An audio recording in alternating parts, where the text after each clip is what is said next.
السلام علیکم ورحمۃ اللہ وبرکاتہ۔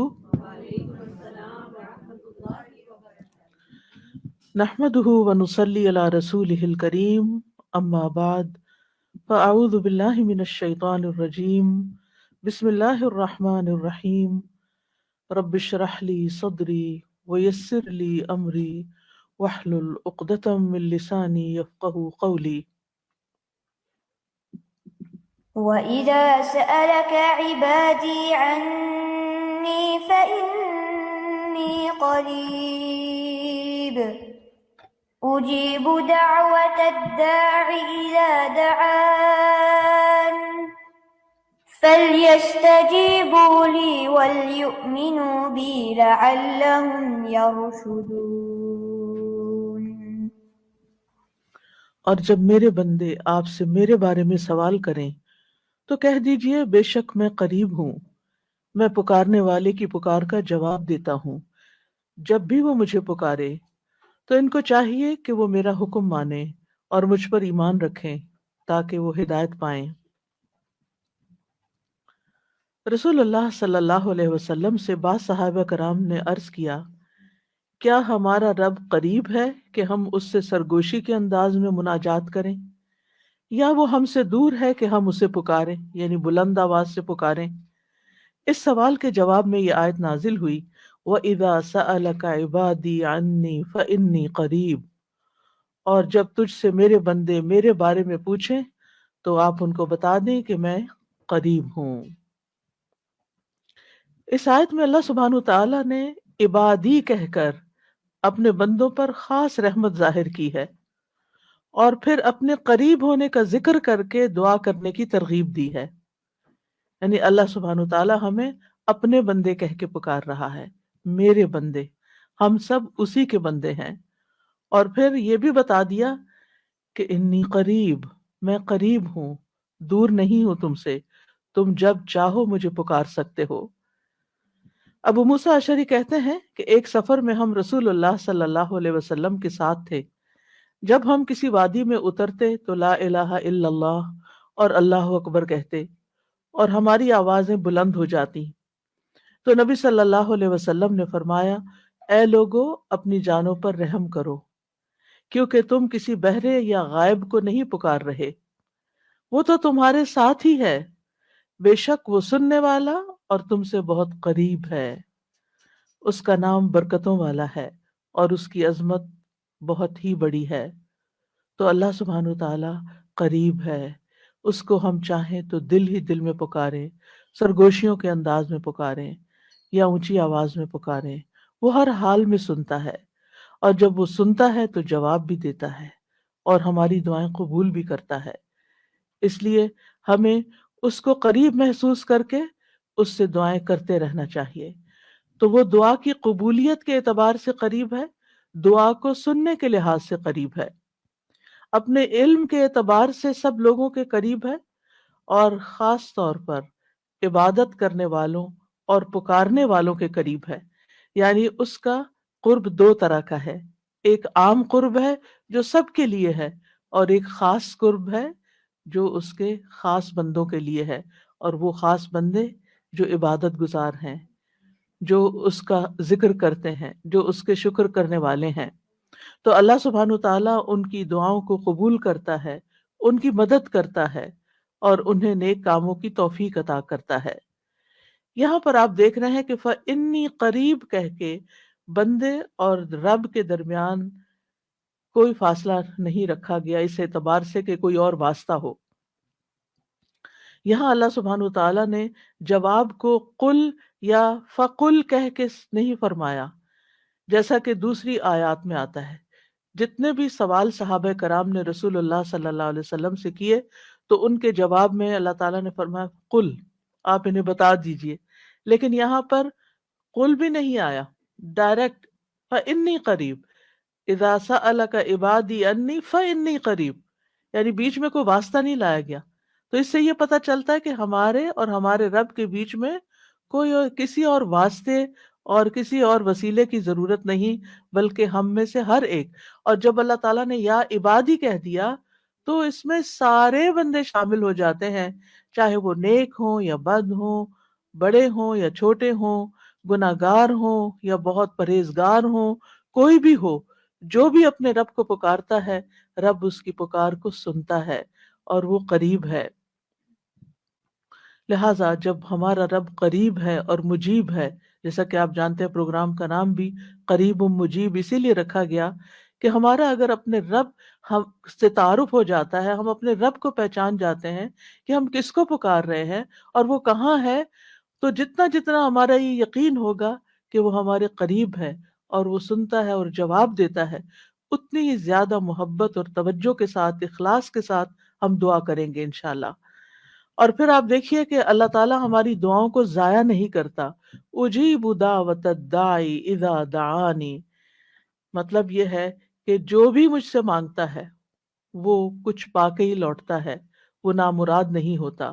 جیسے زکریا علیہ السلام نے کہا تھا کہ وَلَمْ أَكُنْ بِدُعَائِكَ رَبِّ شَقِيًّا، کہ اے رب تجھے پکار کر تو میں کبھی بدبخت ہوا ہی نہیں، کبھی مایوس ہوا ہی نہیں، کبھی محروم ہوا ہی نہیں، جب بھی تجھے پکارا تجھ سے کچھ پا ہی لیا۔ تو اس لیے ہر دعا کرنے والے کو یہ یقین ہونا چاہیے کہ ہماری دعا ضرور سنی جائے گی، کیونکہ شیطان انسان کے دل میں یہ وسوسہ ڈالتا ہے کہ تمہاری دعا قبول نہیں ہوگی۔ نہیں بھائی، ہر ایک کی دعا قبول ہوتی ہے اگر وہ صحیح معنوں میں اپنے رب کو پکارتا ہے، وہ دعاؤں کو سنتا ہے اور جواب بھی دیتا ہے۔ ضرورت اس بات کی ہے کہ ہم اپنے دل کو حاضر کر کے اللہ سے مانگیں، اخلاص کے ساتھ مانگیں، اور قبولیت کے جو اوقات ہیں یا جو علامات ہیں ان کو سامنے رکھتے ہوئے مانگیں۔ اور پھر ساتھ یہ بھی کہا گیا فَلْيَسْتَجِيبُوا لِي وَلْيُؤْمِنُوا بِي لَعَلَّهُمْ يَرْشُدُونَ، کہ انہیں چاہیے کہ وہ بھی میری بات مانیں، یعنی اگر یہ چاہتے ہیں کہ میں ان کی دعائیں قبول کروں تو پھر انہیں بھی چاہیے کہ یہ جب میں انہیں پکارتا ہوں، ایک تو یہ ہے نا کہ ہم اللہ تعالیٰ کو پکارتے ہیں، اور ایک اللہ تعالیٰ بھی ہمیں پکارتے ہیں۔ یعنی اللہ سبحانہ تعالیٰ کب پکارتے ہیں؟ ہر اذان میں پکار آتی ہے، حی علی الصلاح حی علی الفلاح۔ تو پھر ہم کیا کرتے ہیں؟ کیا واقعی ہم صلاح کی طرف جاتے ہیں یا نہیں؟ اسی طرح قرآن مجید میں بہت دفعہ یا ایھا الذین آمنوا کہہ کے ہمیں پکارا گیا ہے، اے لوگو جو ایمان لائے ہو، یا ایھا الناس کہہ کے تمام انسانوں کو پکارا گیا ہے۔ تو کیا ہم انسان بھی اپنے رب کی پکار کو سنتے ہیں؟ کیا ہم بھی جواب دیتے ہیں؟ کیا ہم بھی اس کی طرف بڑھتے ہیں؟ اور پھر یہ کہ وَلْيُؤْمِنُوا بِي، چاہیے کہ وہ مجھ پر ایمان لائیں، چاہیے کہ وہ میری بات مانیں، لَعَلَّهُمْ يَرْشُدُونَ، شاید کہ وہ سیدھی راہ پا جائیں۔ رسول اللہ صلی اللہ علیہ وسلم نے فرمایا تم میں سے ہر ایک کی دعا قبول کی جاتی ہے جب تک کہ کوئی گناہ یا قطع رحمی کی دعا نہ کرے، بشرطے کہ جلدی بھی نہ کرے۔ پوچھا گیا یا رسول اللہ وہ جلدی کیا ہے؟ فرمایا یہ کہ کوئی یوں کہے کہ میں نے دعا کی اور میں نے دعا کی، یعنی دوبارہ کہ میں نے تو کئی بار دعا کی، بہت دعا کی، میری تو دعا قبول نہیں ہوتی، اور اس طرح وہ تھک ہار کر دعا کرنا چھوڑ دے۔ ایسا نہ کرے بلکہ دعا کرتا رہے، کیونکہ اس کی قبولیت کے مختلف طریقے ہیں۔ تو اللہ سبحانہ تعالی ہم سے قریب ہے۔ ایک اور آیت میں آتا ہے سورۃ ہود کی وَإِلَىٰ ثَمُودَ أَخَاهُمْ صَالِحًا قَالَ يَا قَوْمِ اعْبُدُوا اللَّهَ مَا لَكُم مِّنْ إِلَٰهٍ غَيْرُهُ هُوَ أَنشَأَكُم مِّنَ الْأَرْضِ وَاسْتَعْمَرَكُمْ فِيهَا فَاسْتَغْفِرُوهُ ثُمَّ تُوبُوا إِلَيْهِ إِنَّ رَبِّي قَرِيبٌ مُّجِيبٌ۔ اور سمود کی طرف ان کے بھائی صالح کو بھیجا، اس نے کہا اے میری قوم، اللہ کی عبادت کرو، اس کے سوا تمہارا کوئی معبود نہیں، اسی نے تمہیں زمین سے پیدا کیا اور تمہیں اس میں آباد کیا، سو اس سے بخشش مانگو، پھر اس کی طرف پلٹ آؤ، یقیناً میرا رب قریب ہے، قبول کرنے والا ہے۔ ان ربی قریب مجیب۔ یہاں قوم سمود کی بات کی جا رہی ہے۔ یہ لوگ مدائن کے علاقے میں رہتے تھے جو تبوک اور مدینہ منورہ کے درمیان واقع تھا۔ صالح علیہ السلام نے اپنی قوم کو ایک طرف اللہ سبحانہ تعالیٰ کی عبادت کی دعوت دی، توحید کی دعوت دی کہ صرف وہی تمہارا معبود ہے جس نے تمہیں پیدا کیا، جس نے تمہیں زمین میں آباد کیا، لہٰذا تم شرک سے اجتناب کرو، صرف اللہ کی طرف رجوع کرو۔ کیوں؟ اس لیے کہ وہ بہت قریب ہے، اپنے بندوں کی دعائیں سنتا ہے۔ تو آپ دیکھیے، جو آپ کے قریب ہو اور جو آپ کی بات بھی سنتا ہو، تو کیا آپ نہیں چاہیں گے کہ آپ اس کے قریب ہوں؟ یہاں پر آپ دیکھیے کہ دعا کرنے سے پہلے دو چیزوں کی بات ہے، استغفار اور توبہ کی، کہ اس سے استغفار کرو اور توبہ کرو تو تمہاری دعائیں قبول ہوں گی۔ مراد یہ ہے کہ توبہ کا مطلب یہ ہے کہ گناہوں سے کنارہ کشی اختیار کرو اور اس بات کا پکا وعدہ کرو کہ آئندہ گناہ نہیں کرو گے۔ اور استغفار کا مطلب ہوتا ہے بخشش طلب کرنا، کہ اللہ ہمیں معاف کر دے، ہمارے گناہوں پہ پردہ ڈال دے۔ اور توبہ اور استغفار دونوں ہم معنی بھی ہیں۔ امام ابن قیم کہتے ہیں استغفار میں توبہ شامل ہے اور توبہ میں استغفار شامل ہے، اور جب ان کو الگ الگ بولا جاتا ہے تو پھر اس کا معنی الگ الگ بھی ہوتا ہے۔ اور اگر یہ دونوں اکٹھے آئیں، یعنی ایک دوسرے کے ساتھ مل کر آئیں، تو استغفار کا مطلب یہ ہوتا ہے کہ زندگی میں جو ہم کر چکے ہیں غلط کام، برائیاں، اللہ تعالی ہمیں ان کے شر سے محفوظ رکھے۔ اور توبہ کا مطلب یہ ہے کہ ہم آئندہ گناہ میں پڑنے کے شر سے آپ کی مدد چاہتے ہیں، حفاظت چاہتے ہیں۔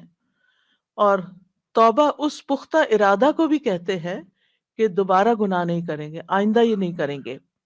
تو ان ربی قریب مجیب، میرا رب یقیناً قریب ہے، مجیب ہے۔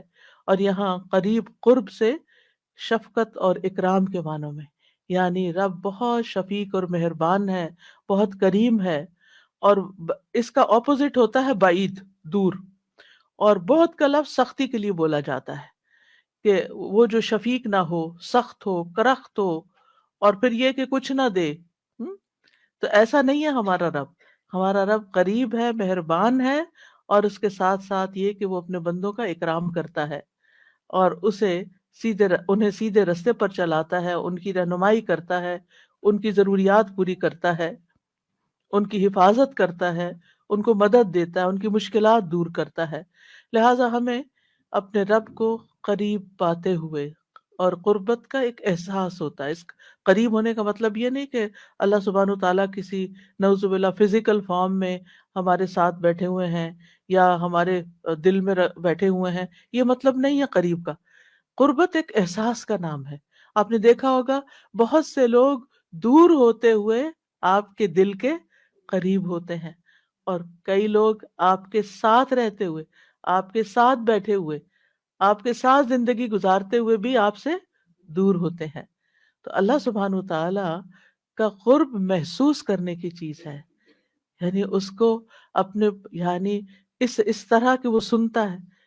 اللہ سبحانہ تعالیٰ سنتا ہے، السمیع ہے، اللہ تعالیٰ دیکھتا ہے، البصیر ہے، اللطیف ہے، الخبیر ہے، وہ ہمارے دلوں کے راز بھی جانتا ہے۔ تو اس سے بڑھ کے قریب کون ہوگا، جو شہرک سے بھی زیادہ قریب ہے، اور جو ہمارے دل میں خیال اٹھ کر جو ہمارے دماغ تک جاتا ہے، اس سے پہلے کہ دماغ تک جائے، اس سے پہلے وہ بیچ میں حائل ہوتا ہے، اور وہ جان لیتا ہے کہ بندہ کیا سوچ رہا ہے یا کیا نہ صرف یہ کہ وہ یہ جانتا ہے کہ اس وقت کیا کر رہے ہیں ہم، وہ یہ بھی جانتا ہے ہم پاسٹ میں کیا کر چکے ہیں، اور وہ یہ بھی جانتا ہے کہ ہم فیوچر میں کیا کچھ کرنے والے ہیں۔ کوئی اور ہے ایسا جو اتنا زیادہ ہمیں جانتا ہو؟ کیا وہ ہماری ضروریات کو نہیں جانتا ہوگا؟ کیا وہ ہمارے دکھ کو نہیں جانتا؟ کیا وہ ہماری پریشانیوں کو نہیں جانتا؟ کیا وہ ہماری زندگی کے مقاصد کو نہیں جانتا؟ کیا وہ ہماری کوششوں کو نہیں جانتا؟ کیا وہ ہماری عبادتوں کو نہیں جانتا؟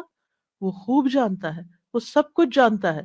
تو جو جانتا ہے اس سے مانگے تو پھر کیا ہوگا بنسبت اس کے کہ جو جانتا بھی نہیں ہے، اور ہم اس سے توقعات لگا کے بیٹھے رہیں کہ یہ ہمارے لیے کچھ کریں گے۔ عام طور پر ہم جب کسی مشکل کا شکار ہوتے ہیں تو پھر بندوں کی طرف دیکھتے ہیں، نہیں، جو اپنے رب کو قریب پاتے ہیں وہ اپنے رب ہی کی طرف دیکھتے ہیں اور رب ہی کی طرف پلٹ پلٹ کر جاتے ہیں۔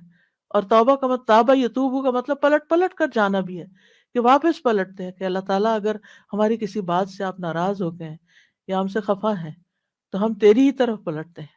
اعوذ بک منک، تیرے تجھ سے ڈر کے پھر تیرے ہی پاس پناہ لیتے ہیں، اپنے گناہوں کے شر سے بچنے کے لیے، اپنی سیئات سے بچنے کے لیے. تو اس لیے تھرو آؤٹ جو ہمارا انشاءاللہ پروگرام ہوگا، اس میں آپ یہ دو لفظ بس پکے کر لیں، وہ قریب ہے، وہ مجیب ہے، وہ وہ بہت قریب ہے، اور وہ جواب بھی دیتا ہے، وہ دعائیں قبول بھی کرتا ہے. اس لیے اس رمضان میں خوب خوب دعائیں کرنی ہے. اور ویسے بھی آپ دیکھیں کہ دعا افضل ترین عبادت ہے. الدعاء مخ العبادہ، عبادت کا جوہر ہے، عبادت کی ٹاپ پر ہے. تو رمضان کا مہینہ عبادت کے لیے، لہٰذا اس عبادت میں دعاؤں کا ایک خاص حصہ ہونا چاہیے. دعا ہے کیا؟ دعا کا لفظ عربی زبان میں دال عین واو سے مل کر بنا ہے. دعا یدعو دعاء و دعوتن، یہ دو مصدر ہیں اس سے. اور دعا کا لفظی معنی ہوتا ہے کسی کو آواز اور کلام کے ساتھ مائل کرنا، پکارنا، یعنی آواز بھی دینا، اس سے بات بھی کرنا، اور اس کو اپنی طرف متوجہ کرنا. ایک ہوتا کسی سے بات کرنا، لیکن اس میں مقصد یہ نہیں ہوتا کہ میری طرف متوجہ ہو. مثلا میں آپ سے بات کر رہی ہوں اس وقت، تو مجھے آپ سے یہ ایکسپیکٹیشن نہیں کہ آپ میری طرف متوجہ ہو کہ میری کوئی مدد کریں. لیکن دعا میں جب انسان پکارتا ہے تو اس کا مطلب ہوتا ہے کہ دوسرا شخص متوجہ ہو، اور وہ جو جس مقصد کے لیے اس کو پکارا جا رہا ہے وہ مقصد بھی پورا ہو جائے. عربی میں کہتے ہیں دعوت اللہ، میں نے اللہ کو پکارا، یعنی میں نے سوال کرتے ہوئے، اللہ تعالیٰ کی طرف عاجزی کرتے ہوئے، جو خیر ہے اس کے پاس اس میں رغبت رکھی، اور اس رغبت کو طلب کرنے کے لیے اس کو پکارا، یعنی اس رغبت کے ساتھ اس کو پکارا. قرآن مجید میں دعا کا لفظ مختلف معنوں میں استعمال ہوا ہے. نمبر 1، دعا بمعنی ندا، آواز دینے کے معنوں میں. دعا کا مطلب کیا؟ آواز دینا. جیسے سورۃ آل عمران میں آتا ہے فَقُلْ تَعَالَوْا نَدْعُ أَبْنَاءَنَا وَأَبْنَاءَكُمْ وَنِسَاءَنَا وَنِسَاءَكُمْ وَأَنفُسَنَا وَأَنفُسَكُمْ. تو آپ کہہ دیجئے کہ آؤ ہم اپنے اور تمہارے بیٹوں کو اور اپنی اور تمہاری عورتوں کو بلا لیں، پکار لیں، یعنی تم بھی ان کو بلا لو، ہم بھی بلا لیتے. تو بلانے کے معنوں میں استعمال ہوتا ہے. تو عربی زبان میں دعا اور ندا یہ دو لفظ مترادف بھی ہیں، ایک دوسرے سے ملتے جلتے ہیں، سینونیمز ہیں، ایک جگہ پر اکٹھے بھی استعمال ہوئے ہیں. الا دعاء و نداء، کہ پکار اور آواز کے سوا کچھ نہیں سنتا. پھر اسی طرح دعا بمعنی طلب کرنا، کسی چیز کی ڈیمانڈ کرنا. قرآن مجید میں آتا ہے وَلَا تَزِرُ وَازِرَةٌ وِزْرَ أُخْرَى وَإِن تَدْعُ مُثْقَلَةٌ إِلَىٰ حِمْلِهَا لَا يُحْمَلْ مِنْهُ شَيْءٌ وَلَوْ كَانَ ذَا قُرْبَىٰ. اور کوئی بھی بوجھ اٹھانے والا کسی دوسرے کے گناہوں کا بوجھ نہ اٹھائے گا. یہ کب کی بات ہے؟ قیامت کے دن. اور کوئی بوجھ سے لدا ہوا شخص اپنا بوجھ اٹھانے کے لیے کسی کو بلائے گا، اس کو پکارے گا، وَإِن تَدْعُ، تو وہ اس میں سے کچھ بھی نہیں اٹھا سکے گا، کوئی مدد نہیں کرے گا قیامت کے دن، اگرچہ وہ قریبی رشتہ دار ہی کیوں نہ ہو.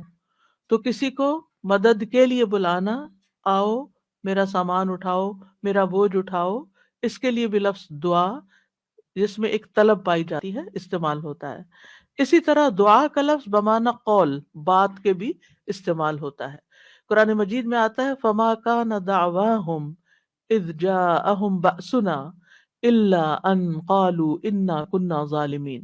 جب ان کے پاس ہمارا عذاب آیا تو ان کا قول اس کے سوا کچھ نہ تھا کہ وہ کہنے لگے بے شک ہم ہی ظالم تھے. تو یہاں پر قول یا بات کے معنوں میں آیا ہے. پھر اسی طرح دعا کا لفظ عبادت کے معنوں میں بھی آتا ہے. سورۃ کہف میں ان نوجوان بچوں کا جو قصہ آتا ہے، نوجوانوں کا جو قصہ آتا ہے جس میں وہ اپنے ایمان کو بچانے کے لیے غار کی طرف جا رہے تھے، تو اللہ تعالیٰ نے ان کے بارے میں فرمایا وَرَبَطْنَا عَلَىٰ قُلُوبِهِمْ إِذْ قَامُوا فَقَالُوا رَبُّنَا رَبُّ السَّمَاوَاتِ وَالْأَرْضِ لَن نَّدْعُوَ مِن دُونِهِ إِلَٰهًا لَقَدْ قُلْنَا إِذًا شَطَطًا. اور ہم نے ان کے دلوں کو مضبوط کر دیا جب وہ اٹھ کھڑے ہوئے تو کہنے لگے ہمارا رب تو آسمانوں اور زمین کا رب ہے، ہم ہرگز اس کے سوا کسی الہ کو نہیں پکاریں گے، یعنی اس کی عبادت نہیں کریں گے، اور اگر ہم ایسا کریں تو یقیناً ہم نے ناانصافی کی بات کی۔ تو دعا بمانا عبادت۔ پھر اسی طرح پانچواں معنی قرآن مجید میں دعا بمانا فریاد کرنا، طلب کرنا، فریاد کرنا، اور اس میں وَإِن كُنتُمْ فِي رَيْبٍ مِّمَّا نَزَّلْنَا عَلَىٰ عَبْدِنَا فَأْتُوا بِسُورَةٍ مِّن مِّثْلِهِ وَادْعُوا شُهَدَاءَكُمْ۔ اگر تمہیں اس قرآن میں شک ہے جو ہم نے اپنے بندے پر نازل فرمایا تو اسی طرح کی ایک صورت تم بھی بنا لاؤ اور اللہ کے سوا اپنے گواہوں مددگاروں کو بھی بلا لو، فریاد کرو کہ وہ آئے اور تمہاری مدد کریں، یعنی مدد کے لیے پکارنا، یہ معنی ہے۔ پھر اسی طرح دعا بمانا کسی چیز کی ترغیب دینا، یعنی کسی چیز کی طرف دعوت دینا۔ نوح علیہ السلام نے اپنی قوم کو پکارا تھا، قال رب انی دعوت قومی لیلا ونہارا، اس نے کہا ہے میرے رب بے شک میں نے اپنی قوم کو رات اور دن پکارا، ان کو دعوت دیتا رہا دین کی طرف، اپنے رب کی طرف۔ اور اس میں معنی عبادت کا بھی ہے کہ اللہ کی عبادت کرو، تو عبادت کی دعوت میں ان کو دیتا رہا۔ پھر اسی طرح دعا بمانا منسوب کرنا، نسبت دینا، ادعوہم لآبائہم، ان بچوں کو ان کے حقیقی باپوں کی نسبت سے پکارو۔ تو یہاں نسبت یعنی ادعوہم کا مطلب ہے کہ ان کو اپنے باپوں کی طرف ہی منسوب کرو، جن کے وہ بچے ہیں باپ کا نام نہیں بدلو۔ اور آٹھواں معنی ہے سوال کرنا، دعا بمانا سوال۔ جیسے بنی اسرائیل نے موسیٰ علیہ السلام سے کہا قالوا ادع لنا ربک یبین لنا ما ہی، انہوں نے کہا تم اپنے رب سے ہمارے لیے دعا کرو۔ تو یہ جو دعا ہے یہ بمانا سوال ہے، یعنی آپ مانگو کہ وہ ہمارے لیے بیان کر دے کہ وہ گائے کس طرح کی ہو۔ تو قرآن مجید میں یہ دعا کا لفظ مختلف معنوں میں استعمال ہوا ہے، لیکن دعا کا عمومی شرعی معنی کیا ہے؟ اللہ کی بارگاہ میں عاجزی کے ساتھ سوال کرنا اور اللہ کے پاس جو خیر ہے اس میں راغب ہونا، رغبت رکھنا۔ اللہ کی بارگاہ میں، اللہ کے حضور عاجزی کے ساتھ سوال کرنا، چیخ چلا کے نہیں بلکہ بہت ہمبل طریقے سے، اور جو خیر اللہ کے پاس ہے اس میں رغبت رکھنا، اس کا شوق رکھنا۔ طیبی کہتے ہیں اس سے مراد ہے اللہ کی بارگاہ میں انتہا درجے کی عاجزی، انکساری اور محتاجگی ظاہر کرنا۔ جیسے موسیٰ علیہ السلام نے دعا کیا کی تھی، رب انی لما انزلت الی من خیر فقیر، اپنے فقر، اپنی محتاجی، اپنی ضرورت کا اظہار کیا تھا، انی لما انزلت الی من خیر فقیر۔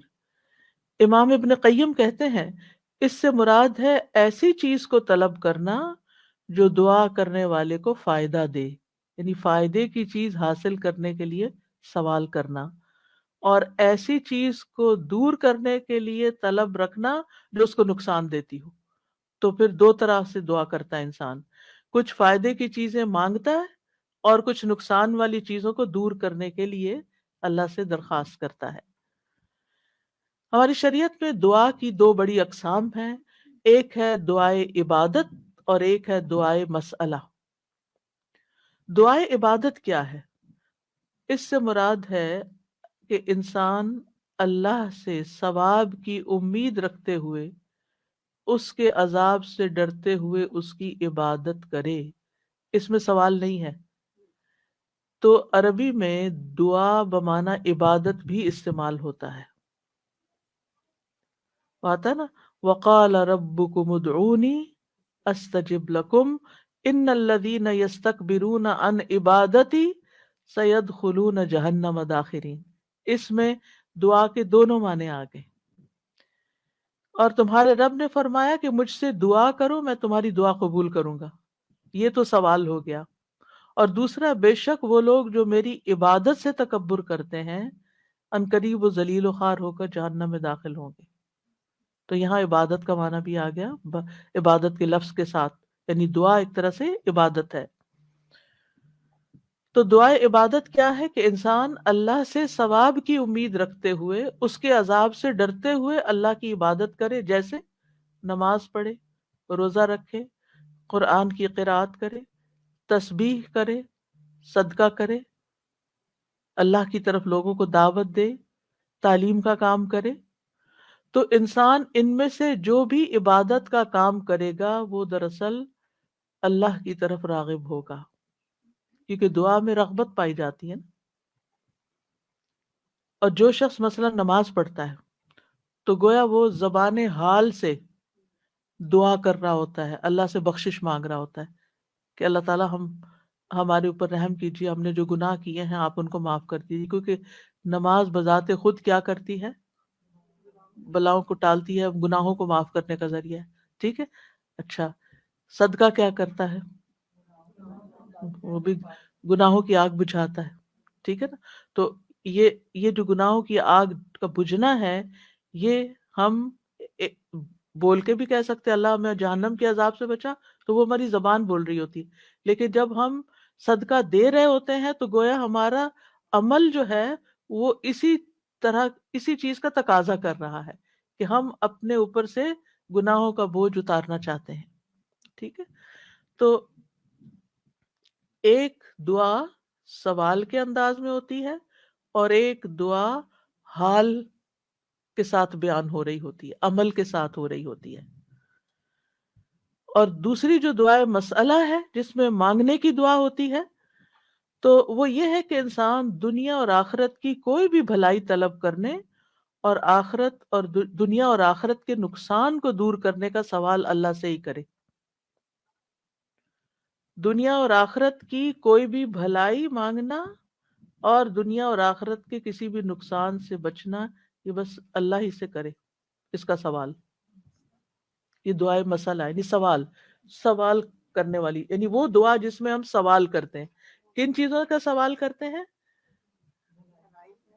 بھلائی کا، دنیا اور آخرت دونوں. آخرت نہیں بھولنی. ربنا آتنا فی الدنیا حسنۃ وفی الآخرۃ حسنۃ وقنا عذاب النار. تو دنیا اور آخرت کی حسنہ مانگنا اور دنیا اور آخرت کے عذاب سے، مصیبت سے بچنا. وقنا عذاب النار. سب سے بڑی مصیبت تو آگ ہے نا، کہ اگر انسان یعنی اس کی کوئی تکلیف انسان کو پہنچے. نبی صلی اللہ علیہ وسلم نے فرمایا دعا عبادت ہے. قال الدعاء هو العبادۃ. قال ربکم ادعونی استجب لکم. تمہارے رب کا فرمان ہے میں پکارنے والے کی دعا قبول کرتا ہوں جب وہ مجھے پکارتا ہے. میں پکارنے والے کی دعا قبول کرتا ہوں جب وہ مجھے پکارتا ہے. تو دعا جو ہے یہ عبادت کی اقسام میں سے سب سے عظیم قسم ہے.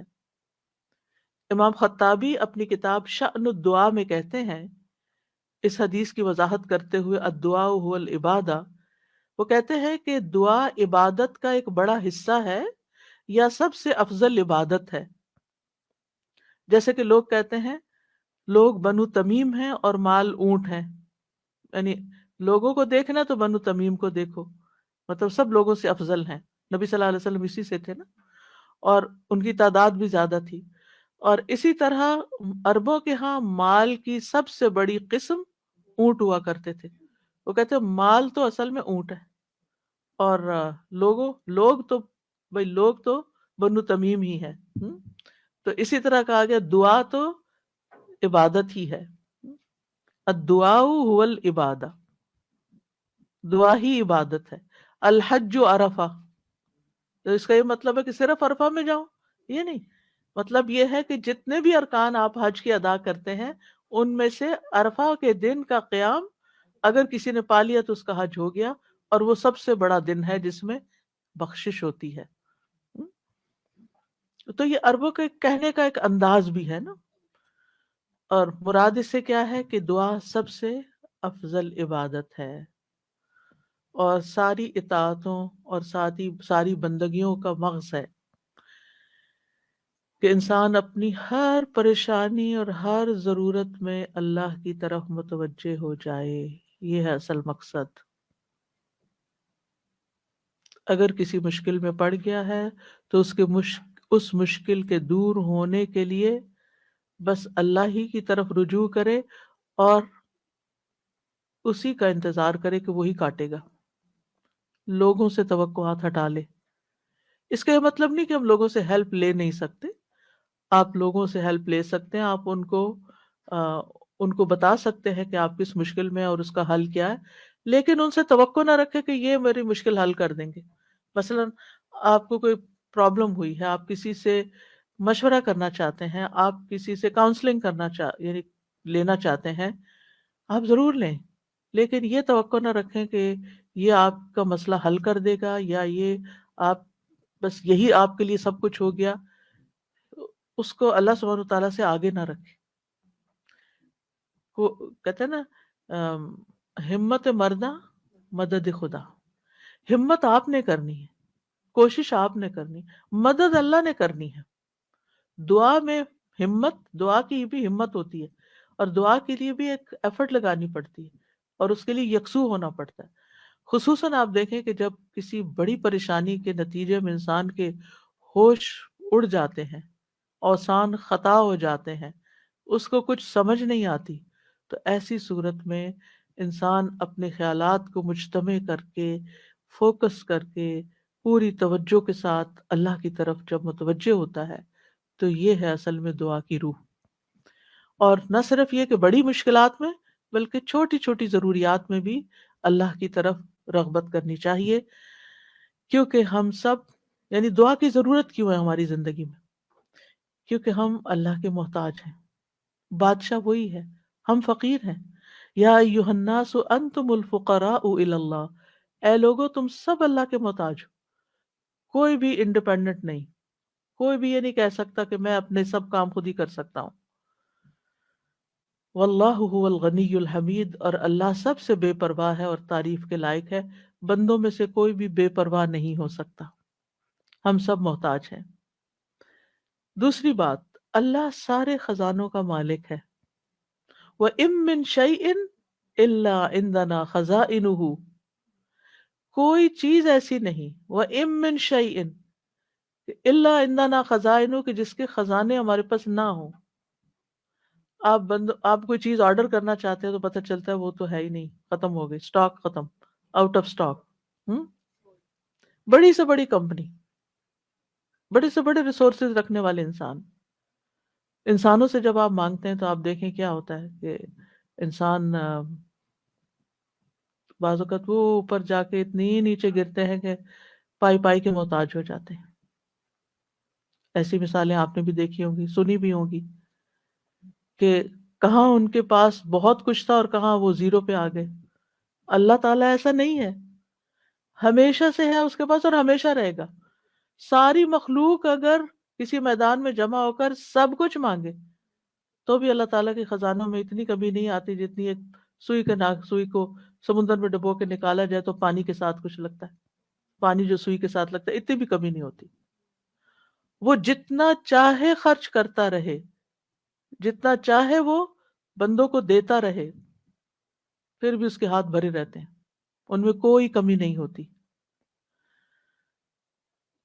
ایک اور آیت میں آتا ہے سورۃ المنافقون میں، وَلِلَّهِ خَزَائِنُ السَّمَاوَاتِ وَالْأَرْضِ، آسمانوں اور زمین کے خزانے اللہ کے پاس ہیں۔ پھر کیا کرنا چاہیے؟ اس کے پاس جانا چاہیے جس کے پاس کوئی خزانہ نہیں ہے، اس کے پاس جو سارے خزانوں کا مالک۔ مشکل یہ ہے کہ ہمارے مانگنے میں کمی ہوتی ہے، دیر ہوتی ہے، وہ سب کچھ دے سکتا ہے، سب کچھ ہے اس کے پاس، یو نیم اٹ۔ یعنی آپ گھر جا کے بیٹھیں، غور کریں، نماز کے بعد کسی اور خاموشی تنہائی کے وقت، مجھے کیا چاہیے، مجھے کیا مسئلہ ہے، مجھے کیا پرابلم ہے، میری کیا پریشانی ہے، کیا اللہ کے پاس اس کا حل ہے؟ یقیناً ہے، وہ کر سکتا ہے، بالکل کر سکتا ہے۔ پھر مجھے کیا کرنا چاہیے؟ اسی سے مانگنا چاہیے، اس سے گڑ گڑا کے مانگنا چاہیے، اس سے اپنی محتاجی اور اپنی بیچارگی کا احساس دلا کے، یعنی کہ اس کا اظہار کر کے مانگنا چاہیے۔ اَمَّن يُجِيبُ الْمُضْطَرَّ إِذَا دَعَاهُ وَيَكْشِفُ السُّوءَ، اللہ تعالیٰ آپ سے پوچھتے ہیں کون ہے جو بے قرار کی، مضطر، بے قرار، بے چین انسان کی بات سنتا، اس کو جواب دیتا، امن یجیب المضطر اذا دعاہ، جب بھی وہ اس کو پکارتا ہے، ویکشف السوء، اور وہ تکلیف کو دور بھی کرتا ہے. ایسا نہیں کہ وہ صرف سن رہا ہے، اس نے وہ تکلیف دور بھی کر دینی ہے. اور آپ کہیں گے بس اتنی سی بات تھی، میں اس کو اتنا پہاڑ بنائے ہوئی تھی، اپنی زندگی کا بہت بڑا مسئلہ بنائے ہوئی تھی، اور اللہ تعالیٰ کے لیے بس اتنی سی بات تھی. میرے مانگنے میں کمی تھی، اس کے پاس نہیں کمی، ہماری دعا میں کمی ہے، ہمارے اخلاص میں کمی ہے، اس کے دینے میں کمی نہیں ہے. وہ تو دے کر اس کو اس طرح پکارا کرے نا کہ اللہ تعالیٰ آپ تو دے کر کسی کمی کا شکار نہیں ہوتے، لیکن میری کمی پوری ہو جائے گی. پھر آپ دیکھیں ہر بھلائی دینے اور ہر تکلیف دور کرنے پہ قادر ہے. سورۃ الانعام میں آتا ہے وَإِن يَمْسَسْكَ اللَّهُ بِضُرٍّ فَلَا كَاشِفَ لَهُ إِلَّا هُوَ وَإِن يَمْسَسْكَ بِخَيْرٍ فَهُوَ عَلَى كُلِّ شَيْءٍ قَدِيرٌ. اگر اللہ تجھے کوئی تکلیف پہنچائے تو اس کے سوا کوئی دور کرنے والا نہیں، اور اگر وہ تجھے کوئی بھلائی پہنچائے تو وہ ہر چیز پر پوری طرح قادر ہے، وہ سب کچھ کر سکتا ہے، وہ قادر ہے. نہ آپ کی کوئی خیر اور بھلائی کو لے جا سکتا ہے، کیونکہ عام طور پہ ہم وہم کا شکار رہتے ہیں کہ اگر میری اس نعمت کا کسی کو پتہ چل گیا تو پھر کیا ہوگا، شاید وہ نظر ہی لگ جائے اور نعمت چھن ہی جائے. ہر وقت اس وہم کا شکار رہنا دراصل اپنے آپ کو ٹارچر کرنا ہے. نہیں، وَإِن يَمْسَسْكَ بِخَيْرٍ، اگر اللہ نے آپ کو کوئی خیر دی ہے، فَهُوَ عَلَى كُلِّ شَيْءٍ قَدِيرٌ، وہ ہر چیز پہ قادر ہے، وہ آئندہ بھی دیے رکھے گا. اس نے اس لیے تھوڑی دی ہے کہ بس ایک بندہ کوئی دیکھے اس چیز کو اور بس وہ واپس لے لے، نہیں، وہ ایسا نہیں کرتا. ایک روایت میں آتا ہے کہ ایک شخص نے رسول اللہ صلی اللہ علیہ وسلم سے پوچھا اے اللہ کے رسول، آپ کن چیزوں کی دعوت دیتے ہیں؟ یعنی آپ کی دعوت کیا ہے، آپ کیا بتاتے ہیں لوگوں کو، آپ کیا سکھاتے ہیں؟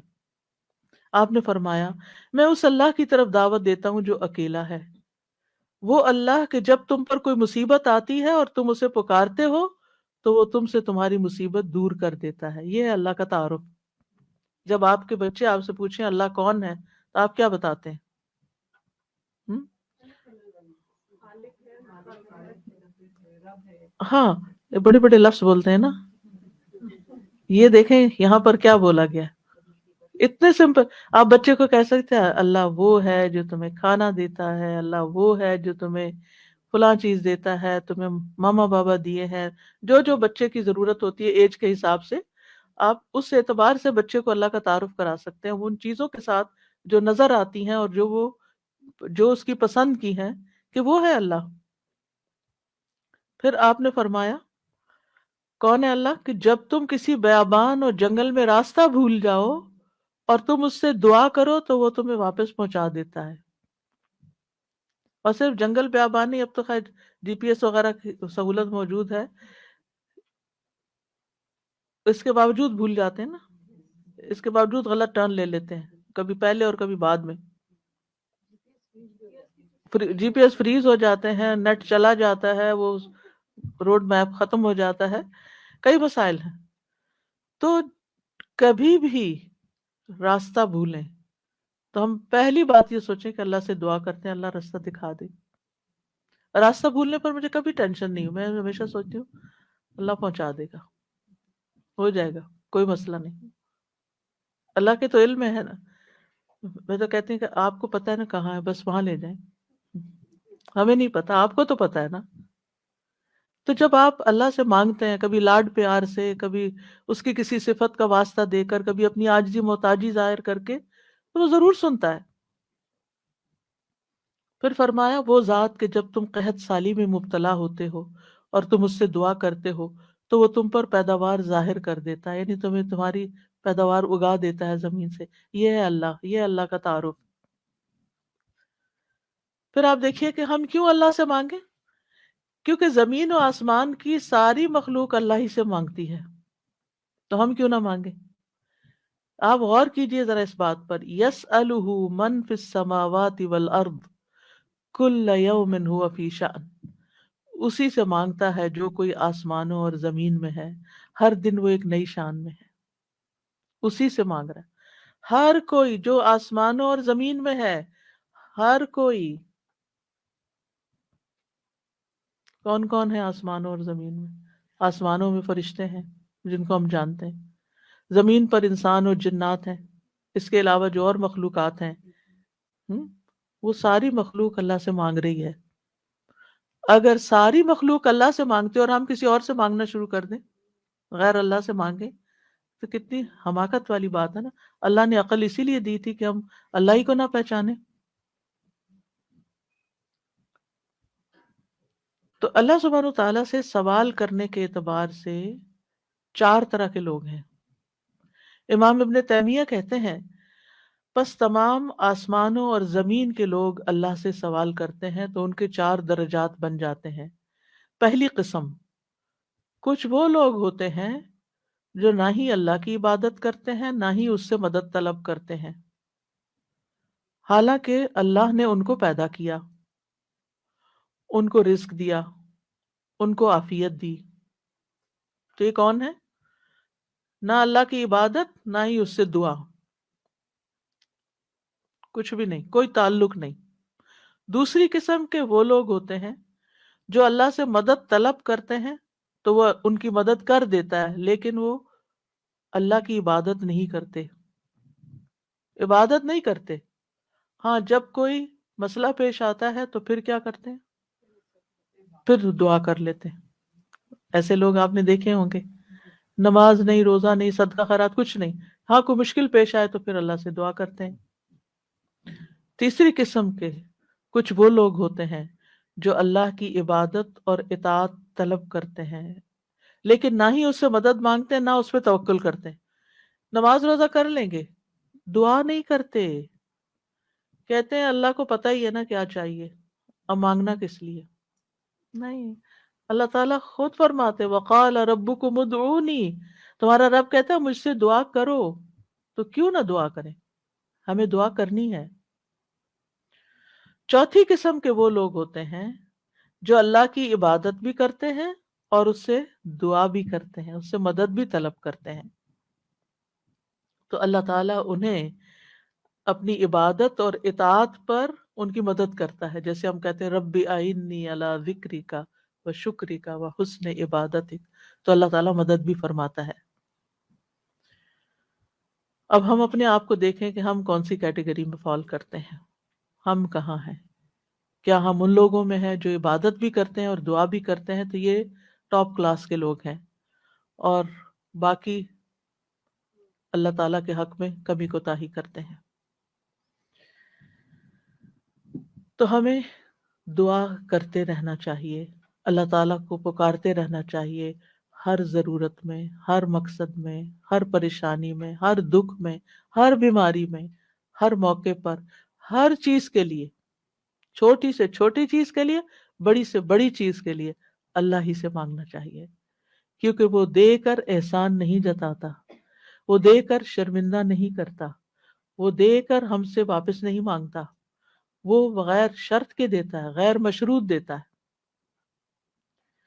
وَإِذَا سَأَلَكَ عِبَادِي عَنِّي فَإِنِّي قَرِيبٌ أُجِيبُ دَعْوَةَ الدَّاعِ إِذَا دَعَانِ فَلْيَسْتَجِيبُوا لِي وَلْيُؤْمِنُوا بِي لَعَلَّهُمْ يَرْشُدُونَ۔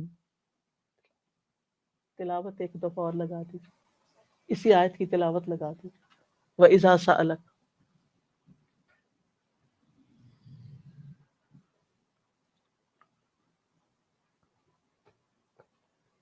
وَإِذَا سَأَلَكَ عِبَادِي عَنِّي فَإِنِّي قَرِيبٌ أُجِيبُ دَعْوَةَ الدَّاعِ إِذَا دَعَانِ فَلْيَسْتَجِيبُوا لِي وَلْيُؤْمِنُوا بِي لَعَلَّهُمْ يَرْشُدُونَ۔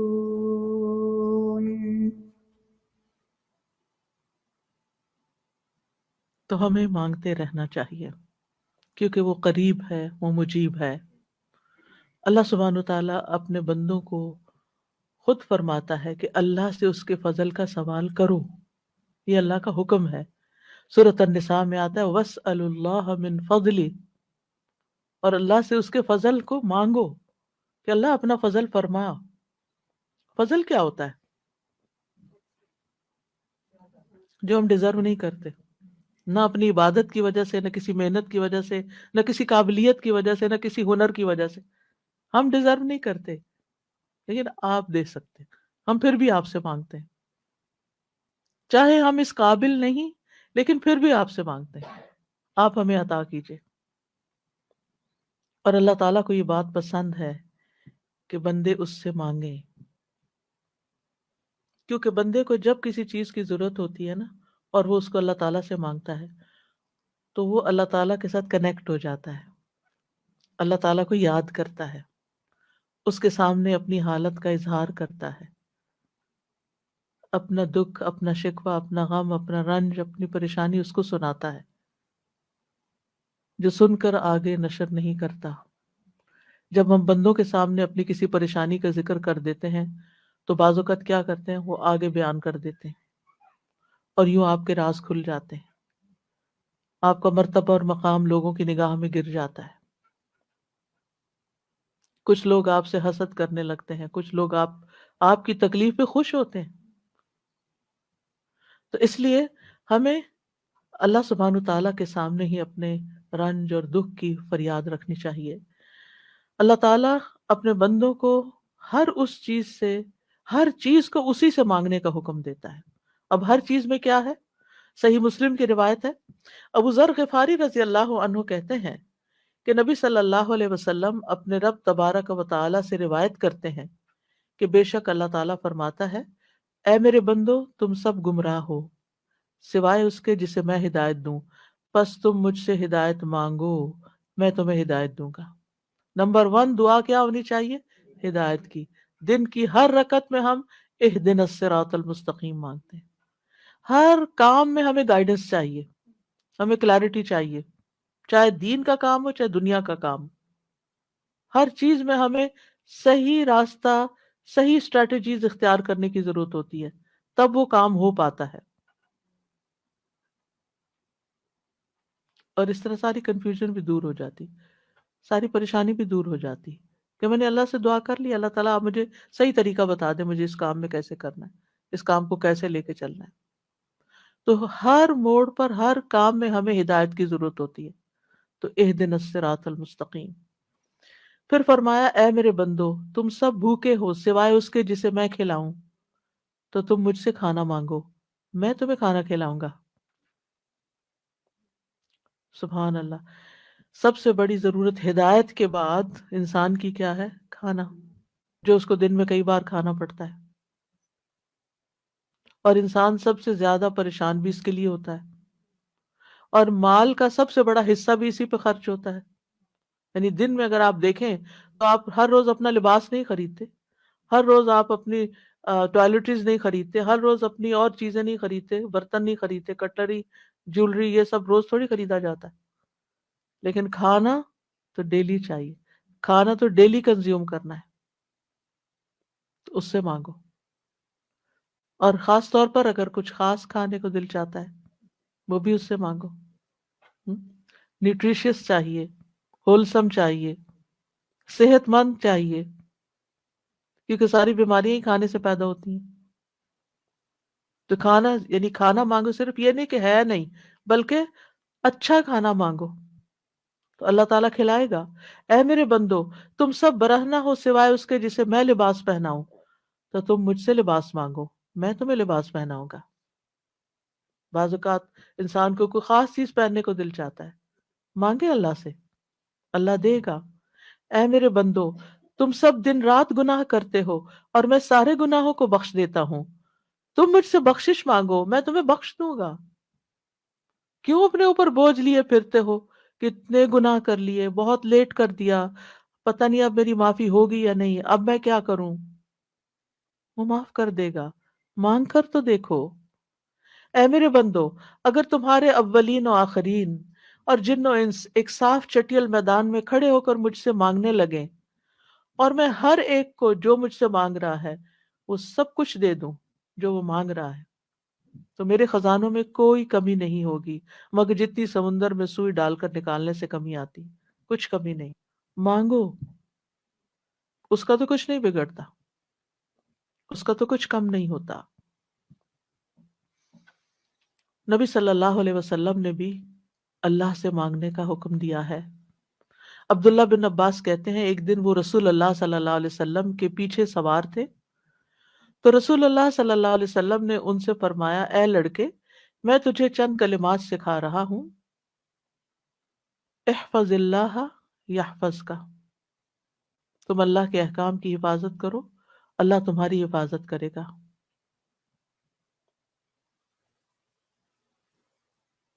احفظ اللہ تجدہ تجاہک، اللہ کی حفاظت کرو یعنی اللہ تعالیٰ کے احکامات کی، تم اسے اپنے سامنے پاؤ گے، قریب پاؤ گے۔ اذا سألت فاسأل اللہ، جب تمہیں مانگنا ہو اللہ سے مانگو، جب تمہیں مانگنا ہو، کچھ بھی مانگنا ہو۔ وَإِذَا اسْتَعَنْتَ فَاسْتَعِنْ بِاللَّهِ، اور جب مدد چاہیے اللہ سے مدد مانگو، کسی بھی طرح کی مدد، یعنی مدد صرف مالی مدد نہیں ہوتی، یا مدد صرف ان چیزوں کی نہیں ہوتی جو اوپر چاہیے، اوپر جن چیزوں کا ذکر ہوا ہے، مدد تو ہمیں ہر کام میں چاہیے ہوتی۔ ہم کون سی لائن اختیار کریں، کون سا پیشہ اختیار کریں، کون سی جاب لیں، کون سی نہ لیں، کیا کریں کیا نہ کریں، فلان جگہ جانا ہے جائیں یا نہ جائیں، ہر معاملے میں۔ اور یہ جو ہمیں استخارہ سکھا دیا گیا تو یہ بھی تو یہی ہے۔ اور اس استخارے میں بھی آپ دیکھیے، اذا سألک عبادی انی فانی قریب اجیب دعوت الداعی اذا دعانی، اس میں بھی آپ دیکھیں بیچ میں واسطہ نہیں رہا نا، تو ہم کسی سے نہیں کہہ سکتے آپ میرا استخارہ کریں، آپ اپنے لیے خود ہی خیر مانگیں۔ آپ صلی اللہ علیہ وسلم نے عبداللہ بن عباس سے کہا، جان رکھو اگر ساری دنیا مل کر بھی تمہیں نفع پہنچانا چاہے تو تمہیں نفع نہیں پہنچا سکتی سوائے اس کے جو اللہ نے تمہارے لیے لکھ دیا، اور اگر وہ سارے مل کر تمہیں کوئی نقصان دینا چاہیں، نقصان نہیں دے سکتے سوائے اس کے جو اللہ نے تمہارے لیے لکھ دیا۔ کتنا بڑا توکل سکھاتی ہے یہ بات، کتنی کتنی فکریں پریشانیاں دل سے اور دماغ سے بالکل آف لوڈ ہو جاتی، کچھ نہیں ہوتا، کوئی کچھ نہیں بگاڑ سکتا۔ ہم ڈرتے رہتے ہیں نا، کبھی فیوچر سے ڈرتے ہیں، کبھی لوگوں سے ڈرتے ہیں، کبھی کسی بیماری سے ڈرتے ہیں، کبھی بھوک فقر و فاقہ سے ڈرتے ہیں، کبھی اپنے اولاد کے بارے میں ڈر رہے ہوتے ہیں، فکر کر رہے ہوتے ہیں ان کا کیا بنے گا، ان کے ایمان کا کیا ہوگا، ان کے کھانے پینے کا کیا ہوگا، ان کے رہنے کا کیا، یہی فکریں تو ہیں ہماری جن میں ہم ڈوبے رہتے ہیں۔ اللہ نے ہمیں صرف ان فکروں کے لیے تھوڑی بھیجا ہے، ہمیں تو اللہ نے اپنی عبادت کے لیے بھیجا تھا۔ اللہ نے ہمیں بڑے کام کرنے کے لیے بھیجا، ہم نے اپنے آپ کو چھوٹی چھوٹی چیزوں میں الجھا کر بیمار کر لیا، اور انہی کے اندر ہی گھومتے رہے، اور انہی کی فکر کرتے رہے، اور انہی کے بوجھ تلے دبے رہے، جبکہ ہمیں تو کنتم خیر امت اخرجت للناس، تم بہترین امت ہو، تمہیں تو انسانیت کے لیے پیدا کیا گیا تھا، تمہیں تو اوروں کے لیے پیدا کیا گیا تھا کہ تم خود بھی ہدایت پر اور انہیں بھی اللہ کی طرف بلاؤ، اور تم صرف اپنی ہی ذات میں کھو گئے، اور صرف اپنے ہی غم لے کر بیٹھ گئے، اور صرف اپنی ہی پریشانیوں میں دن رات رہے۔ ان سب چیزوں کو تو اللہ کے حوالے کرنے کی ضرورت ہے، وہ ٹیک کیئر کرے گا۔ ان تنصر اللہ ینصرکم، اگر تم اللہ کی مدد کرو گے اللہ تمہاری مدد کرے گا، اور وہ ضرور کرے گا۔ تم اوروں کی فکر کرو، اللہ تمہاری کرے گا۔ تو اس لیے ہمارے کرنے کا کام کیا؟ احفظ اللہ یحفظ کا، حفاظت چاہیے، تم اللہ تعالیٰ کے احکامات کی حفاظت کرو، جو تمہیں کہا جا رہا ہے وہ پابندی سے کرو، باقی کام اللہ کا ہے۔ اور پھر احفظ اللہ تجدہ تجاہک، جب تم اللہ کے بن جاؤ گے نا تو پھر اللہ کو بہت قریب پاؤ گے۔ پھر آپ دیکھیے کہ اللہ کے نزدیک دعا سے زیادہ کوئی چیز معزز نہیں۔ دعا انسان کو عزت دیتی ہے، جب انسان بندوں کے آگے ہاتھ پھیلاتا ہے تو ذلیل ہوتا ہے، اور جب اللہ سے مانگتا ہے دو ہاتھ اٹھا کے، بندوں کے سامنے تو ہم ایک ہاتھ پھیلاتے ہیں نا، اور اللہ کے سامنے دو ہاتھ پھیلاتے ہیں، اور جب انسان اللہ سے مانگتا ہے تو اللہ اس بندے سے محبت کرتا ہے، اور اس بندے کو دیتا ہے، نوازتا ہے اور عزت دیتا ہے۔ اپنی جناب سے دیتا ہے، اور جب بندوں سے مانگتے ہیں تو وہ کبھی دیتے ہیں کبھی نہیں دیتے، اور کبھی دے کے اذیت بھی دیتے ہیں، اور پھر احسان جتاتے ہیں، دکھ دیتے ہیں، ذلیل کرتے ہیں، بعض اوقات آپ کی انا کو مجروح کر دیتے ہیں، آپ کی عزت کو مجروح کر دیتے ہیں، آپ کو بعض اوقات بدنام کر دیتے ہیں. تو اللہ کے نزدیک دعا سے زیادہ کوئی چیز معزز نہیں. لیس شیء اکرم علی اللہ من الدعاء. پھر یہ کہ اللہ تعالیٰ دعائیں سنتا ہے. وَلَقَدْ نَادَانَا نُوحٌ فَلَنِعْمَ الْمُجِيبُونَ. یقیناً نوح نے ہمیں پکارا تو ہم بہت اچھے قبول کرنے والے ہیں.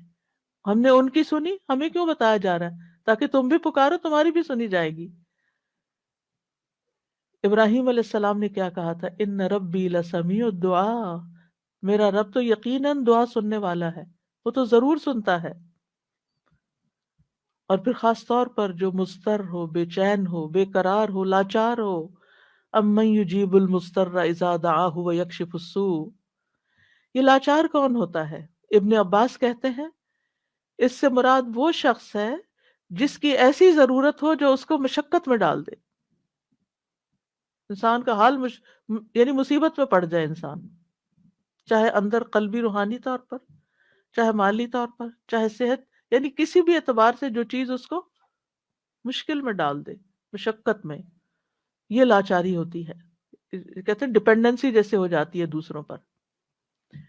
سدی کہتے ہیں کہ اس سے مراد وہ شخص ہے جس کے پاس کوئی ہیلا چارہ قوت باقی نہ رہے، یعنی دنیا میں اس کا کوئی وسیلہ سبب نہیں رہا، تنہا رہ گیا، وہ سنتا ہے. ذنون کہتے ہیں اس سے مراد وہ شخص ہے جو اپنے تعلقات کو اللہ کے سوا سب سے کاٹ دے، بس اللہ ہی ہے میرا. ابو جعفر کہتے ہیں کہ اس سے مراد مفلس شخص ہے جس کے پاس کچھ نہیں. سہل بن عبداللہ کہتے ہیں اس سے مراد وہ شخص ہے جو اپنے ہاتھ دعا مانگتے ہوئے اللہ کی طرف بلند کرتا ہے، اوپر اٹھاتا ہے، حالانکہ اس کے پاس اطاعت کا کوئی نیکی کا کام نہیں ہوتا جس کو وہ وسیلہ بنا سکے. لاچار کہیں اب ہر جگہ سے مایوسی ہو گئی، اب ایک ہی راستہ ہے، اور وہ راستہ شیطان کہتا ہے تم تو اتنے نافرمان ہو، تمہاری نہیں سنی جائے گی. نہیں، وہ پھر بھی سنتا ہے. امن یجیب المضطر. اصل میں بندے تو ہم اللہ ہی کے ہیں نا، چاہے ہم اللہ کو اپنا بنائیں یا نہ بنائیں، ہیں تو اسی کے، جانا تو اسی کی طرف ہے، دنیا میں بھی اسی کی طرف جانے کی ضرورت پیش آتی ہے. اور پھر آپ دیکھیے کہ اللہ تعالیٰ کا قبولیت کا وعدہ بھی ہے، اور وہ بندوں کی حاجات پوری کرتا ہے. اللہ تعالیٰ خود پکارتے ہیں جب رات کا ایک تہائی حصہ بچتا ہے، آسمانی دنیا پہ نزول فرما کے اللہ تعالیٰ فرماتے ہیں کون ہے جو مجھ سے دعا کرے تو میں اس کی دعا قبول کروں، کون ہے جو مجھ سے بخشش طلب کرے تو میں اسے بخش دوں، کون ہے جو مجھ سے رزق مانگے تو میں اس کو رزق عطا کروں، کون ہے جو تکلیف دور کرنے کی درخواست کرے تو میں اس کی تکلیف دور کروں. اور یہ اعلان فجر کے طلوع ہونے تک ہوتا رہتا ہے. تو اللہ تعالیٰ پکار رہے ہیں کہ مانگو مجھ سے. اب دیکھیے اگر کبھی آپ کے پیرنٹس میں سے کوئی یا کوئی بڑا، یا اگر آپ سے کہے کہ اچھا مانگو، کیا مانگتے ہو، جو فرمائش کرو، کیا کرتے ہیں ہمارا حال کیا ہوتا ہے؟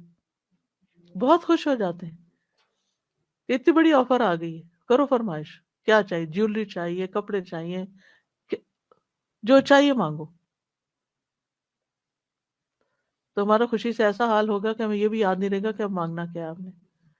اللہ سبحانہ وتعالیٰ روز ہمیں پکارتے ہیں کرو فرمائش، مانگو کچھ، مانگو، اور ہم مانگتے ہی نہیں. جاگ بھی جائے تو ہم مانگتے نہیں. مانگنے کی ضرورت ہے. اب دیکھیے کہ دنیا کے بادشاہ جب کوئی سوالی آتا ہے، کوئی بیگر آتا ہے، وہ دروازے بند کر دیتے ہیں. جو انسان 2 سے 3 دفعہ آپ سے کچھ مانگ چکا ہو، جب آپ اس کو دیکھتے ہیں تو وہ موڑ کے چل دیتے ہیں، یہ پھر آ گیا ہے، پھر کچھ مانگے گا. کیا اللہ تعالیٰ بھی ایسا کرتا ہے؟ 100 بار آئے آپ اس کے پاس، 100 بار عطا کرے گا. وہ اپنا دروازہ بند نہیں کرتا، اس کو پسند ہے، وہ اپنی دولت نہیں چھپاتا. وہ تمہارے لیے ہر روز رات کو دروازہ کھولتا ہے، آ جاؤ تم میری طرف، مانگو مجھ سے۔ امام ابن قیم کہتے ہیں اللہ جس کے ساتھ خیر کا ارادہ کرتا ہے اس کے لیے ذلت کا، عاجزی کا، اللہ کی بارگاہ میں پناہ پکڑنے اور محتاجی ظاہر کرنے کا دروازہ کھول دیتا ہے، یعنی اس کو دعا مانگنا آ جاتا ہے۔ اور جس کو دعا کی توفیق مل گئی اس کو ہر خیر مل گئی۔ تو اصل چیز یہ ہے کہ دعا کی توفیق ہو جائے، دعا مانگنا شروع کر دیں۔ اب دیکھیں کہ یہ اس نیت سے بھی یہ پروگرام رکھا گیا تھا کہ ہم روز دعا کے بارے میں کچھ سنیں، پھر دعا کے مطلب کو سمجھیں، دعا دعا دعا کرتے رہیں تاکہ ہمیں دعا مانگنا آ جائے۔ یعنی جو اس کا ہول سول گول ہے اس پروگرام کا وہ یہ کہ ہمیں دعائیں مانگنا آ جائیں، ہم دعاؤں کے شوقین ہو جائیں، دعا مانگنے سے محبت کرنے لگیں، دعاؤں کے اوپر یقین کرنے لگے کہ اللہ تعالیٰ سنتا اور ضرور سنے گا، اور ہمارے سارے بوجھ اتر جائیں اور ہم سارے اپنے معاملات اپنے رب کے سپرد کر دیں، اور ہم دنیا میں بھی ایک اچھی زندگی بسر کریں اور آخرت میں بھی۔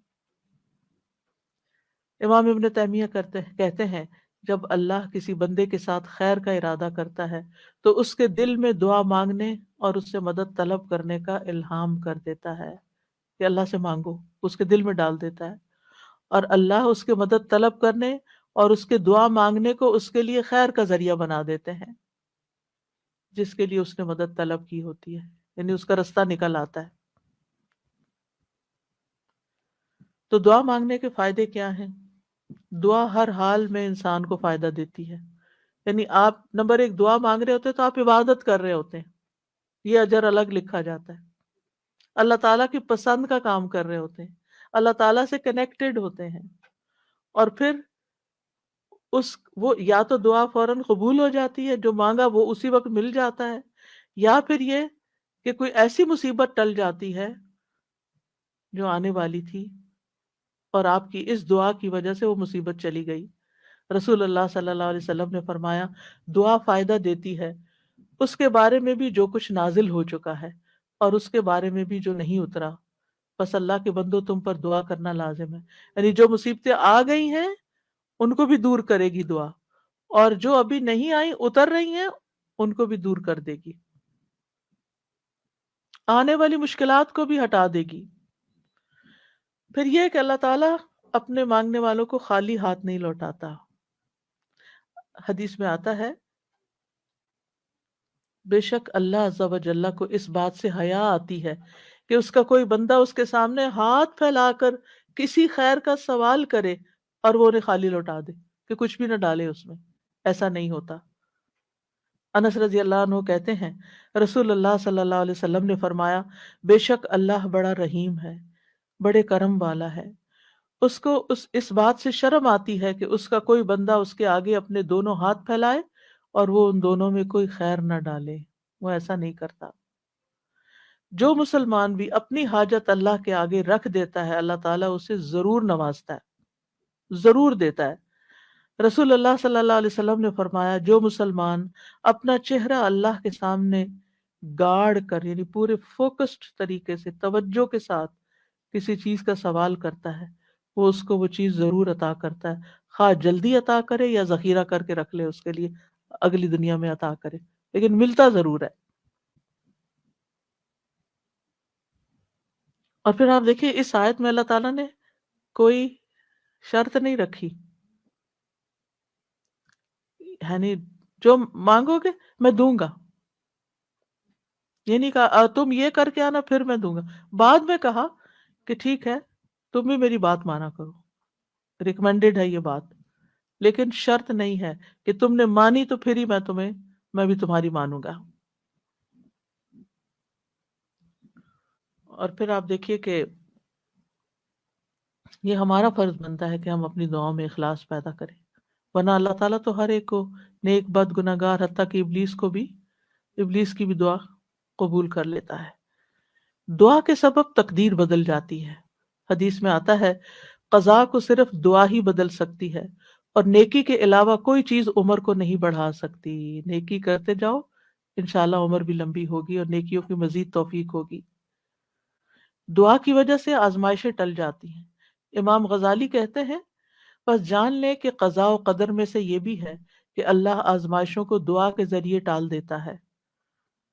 چنانچہ دعا آزمائشوں اور بلاؤں کو ٹالنے اور رحمت کے حصول کا سبب ہے، جیسا کہ ڈھال تیروں کو ٹالنے اور واپس لوٹانے کا سبب ہے، یعنی کہ جو شیلڈ ہے اس سے آپ پروٹیکٹڈ ہوتے ہیں۔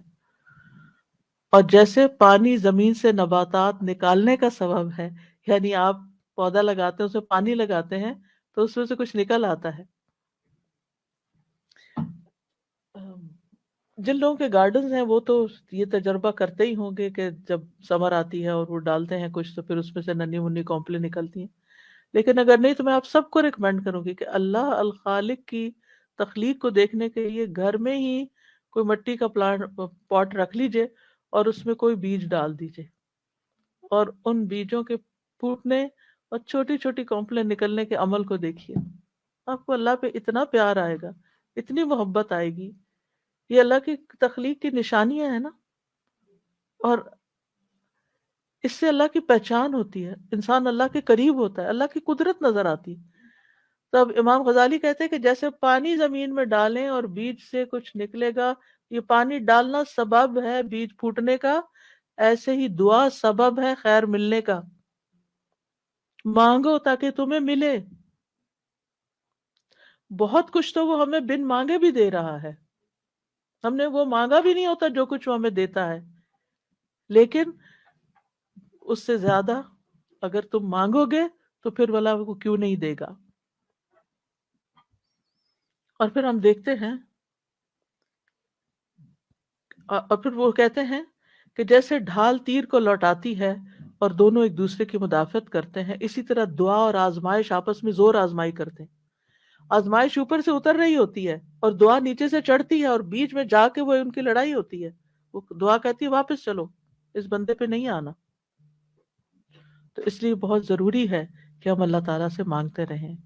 اور آپ دیکھیں کتنی دعائیں ایسی ہیں جنہوں نے تاریخ کا رخ پھیر دیا، شر سے خیر کی طرف، بہتر سے بہترین کی طرف۔ ابراہیم علیہ السلام کی دعا کی مثال، انہوں نے مانگا تھا ربنا وابعث فیہم رسولا منہم یتلو علیہم آیاتک ویعلمہم الکتاب والحکمت ویزکیہم انک انت العزیز الحکیم۔ 2500 سال بعد دعا قبول ہوئی، محمد الرسول اللہ صلی اللہ علیہ وسلم دنیا میں تشریف لائے اور انسانی تاریخ کا دھارا بدل گیا۔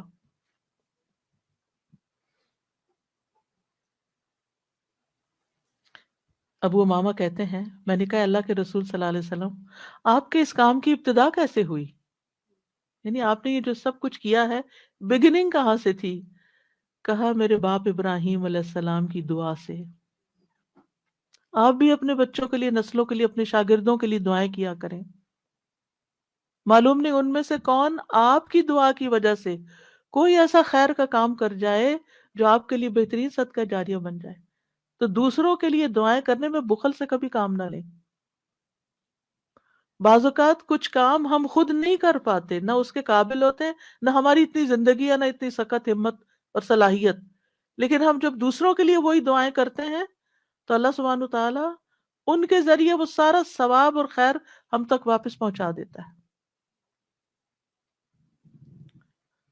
تو مسلمان، ہم سب لوگ، انسان، باقی مخلوقات بھی نبی صلی اللہ علیہ وسلم کی آمد کی وجہ سے رحمت پاتے ہیں، رحمت للعالمین تھے آپ، اور اس دعا کی وجہ سے دائمی خیر اور بھلائی پا رہے ہیں۔ پھر نوح علیہ السلام کی دعا، نوح علیہ السلام بہت مظلوم تھے، ان کی قوم دعوت دینے کی وجہ سے ان کو مارتی پیٹتی بھی تھی، پھر انہوں نے جب دعا کی تو وہ ان کی نجات کا ذریعہ بنی۔ عیسیٰ علیہ السلام کی دعا جو آخری زمانے میں ہوگی، جب وہ طور میں آخری زمانے میں ایمان والے ان کے ساتھ محصور کر دیے جائیں گے، تو ان کی دعا کی وجہ سے مسلمانوں کے لیے فتح ہوگی، یاجوج ماجوج کی تباہی ہوگی۔ ابن قیم کہتے ہیں مصیبت کو ٹالنے میں اور اپنا مقصد حاصل کرنے میں دعا قوی ترین اسباب میں سے ایک سبب ہے، یہ تمام دوائیوں سے زیادہ مفید ہے۔ دعا ساری دوائیوں سے زیادہ مفید ہے، یہ آزمائشوں کی دشمن ہے۔ دعا آزمائشوں کی دشمن ہے، یہ آزمائشوں کو دور دھکیلتی ہے، ان سے زور آزمائی کرتی ہے، ان کو واقع ہونے سے روکتی ہے، جو واقع ہو چکی ہوں ان کو ختم کرتی ہے، ان کو ہلکا کر دیتی ہے، اور یہ مومن کا ہتھیار ہے۔ یعنی اگر دعا آزمائش سے زیادہ طاقتور ہو تو آزمائش ختم ہو جاتی ہے۔ یعنی بعض اوقات ہم کہتے ہیں نا آزمائش نہیں ختم ہو رہی کیونکہ ہماری دعا ابھی کمزور ہے، اس کو اور سٹرونگ کریں۔ اگر آزمائش سے کمزور ہو تو آزمائش کبھی ہو جاتی ہے، اور وہ دونوں ایک دوسرے کا مقابلہ بھی کرتی ہیں، ایک دوسرے کے ساتھ جھگڑا کرتی ہیں۔ پھر یہ ہے کہ دعا ساری خیر اور بھلائی لے آتی ہے، جامع الخیر ہے۔ دعاؤں کے سبب بیماریاں دور ہوتی ہیں۔ امام ابن تیمیہ کہتے ہیں بہت سے مریض ایسے ہیں جو بغیر دوا کے صرف دعا کی وجہ سے یا دم یا دل کی مضبوطی کے ساتھ اور اچھے توکل کے ساتھ شفا پا لیتے ہیں، دوا کے بغیر ہی ٹھیک ہو جاتے ہیں۔ دعا سے ہم و غم دور ہوتا ہے، ڈپریشن دور ہوتا ہے، اور خاص طور پر وہ جو غم کی دعا ہے نا وہ پڑھنی چاہیے، اللہم انی اعوذ بک من الہم والحزن۔ پریشانیاں دور ہوتی ہیں، انسان کو دعا کی وجہ سے وہاں سے رزق ملتا ہے جہاں سے انسان سوچ بھی نہیں سکتا، اس کا گمان بھی نہیں ہوتا۔ اللہ تعالیٰ کی ناراضگی دور ہوتی ہے، اور جو آدمی اللہ سے نہیں مانگتا اللہ اس سے ناراض ہوتا ہے۔ دعا سے بندے کو غیر اللہ کی محبت اور غلامی سے آزادی ملتی ہے، اللہ تعالیٰ کا قرب ملتا ہے، اور انسان کو مناجات کی لذت ملتی ہے۔ جب انسان اپنے رب سے باتیں کرتا ہے نا تو اس کی ایک اور ہی خوشی ہوتی ہے، اور انسان کو پھر وہ چیز ملنے سے زیادہ وہ دعا کرنے میں اور سرگوشیاں کرنے میں اور اللہ سے باتیں کرنے میں مزہ آنے لگتا ہے، گویا اس کو سب کچھ مل گیا۔ اور سلف صالحین اس بات کو بہت پسند کرتے تھے۔ ان میں سے ایک کہتے ہیں مجھے اللہ کی بارگاہ میں حاجت ہوتی ہے تو میں اس سے وہ حاجت مانگتا ہوں تو اللہ میرے لیے اپنے ساتھ مناجات کرنے، اپنی معرفت اور اپنے لیے عاجزی کرنے اور اس کے سامنے خوشامد کا دروازہ کھول دیتا ہے۔ تو ان چیزوں کے ہوتے ہوئے میں یہ پسند کرنے لگتا ہوں کہ اللہ تعالیٰ میری دعا پوری کرنے کو ڈیلے کر دے، مؤخر کر دے، تاکہ میں یہ لطف اٹھاتا رہوں، دعا کرنے کا لطف اٹھاتا رہوں۔ تو اللہ سبحانہ وتعالیٰ سے دعا ہے کہ اللہ تعالیٰ ہمیں دعا کا معنی اور مفہوم سمجھنے کی توفیق عطا فرمائے، اور ہمیں اس کی اہمیت کا احساس دلا دے، اور ہم واقعی اس طرح دعا مانگیں جیسے دعا مانگنی چاہیے۔ اللہ تعالیٰ ہمیں آئندہ رمضان میں اور اس کے علاوہ بھی اس دعا کی عبادت سے فائدہ اٹھانے کی توفیق دے کہ ہم اپنے رب کے بن جائیں اور ہمارا رب ہم پر رحم فرما دے۔ وآخر دعوانا ان الحمد للہ رب العالمین۔ سبحانک اللہم و بحمدک، اشہد ان لا الہ الا انت، استغفرک و اتوب الیک۔ السلام علیکم ورحمۃ اللہ وبرکاتہ۔ آپ میں سے کوئی کچھ کہنا چاہے تو موسٹ ویلکم، کوئی کامنٹ کرنا چاہے جی آپ نرگس صاحب ضرور کریے، مائک دیجیے ان کو۔